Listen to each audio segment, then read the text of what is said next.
I think the thing that we want to really see, and the way I usually put it is, like, we want to understand where you see yourself going in that next sort of, let's call it 6 to 18 months. Like, what's this sort of funding round going to do? And then the second horizon we want to look at is 10 years. And those two things are very, very distinct, right? One is the very, very short immediate term, and the other is 10-year vision.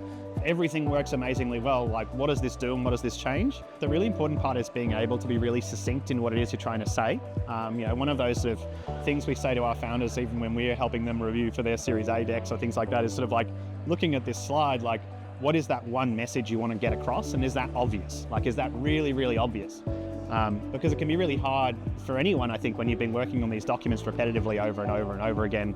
The temptation is just to keep adding more and more and more information, but often that can really dilute the message. And so I think being really clear and having that sort of, I guess, that thought about what is it that I'm really trying to get across.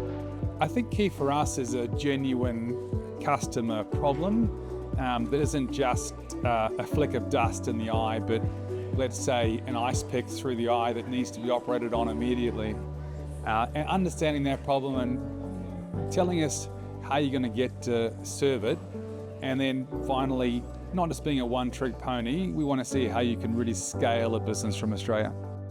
I think the way you think about an investment campaign is really much like a marketing campaign. And so what's really important is to do a lot of research and to understand your audience. So I always encourage founders to start looking at the landscape of investors very early on and to scope out exactly who your highest likelihood of success candidates are.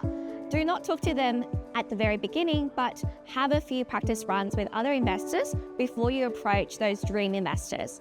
I would also not limit your scope to just local investors, even if you are at the pre-seed or seed stage, but to really look at the global landscape of investors that are interested in your sector, because there might be some that are very specialized, but can bring a lot of expert knowledge to your company. The first thing is to think introspectively and actually think about why you want to raise in the first place. So oftentimes when I speak to founders, they may not have a very strong or detailed plan around why they're raising, how much they're raising, even who they're raising from. So I would highly encourage founders to think introspectively around those three sort of topic areas.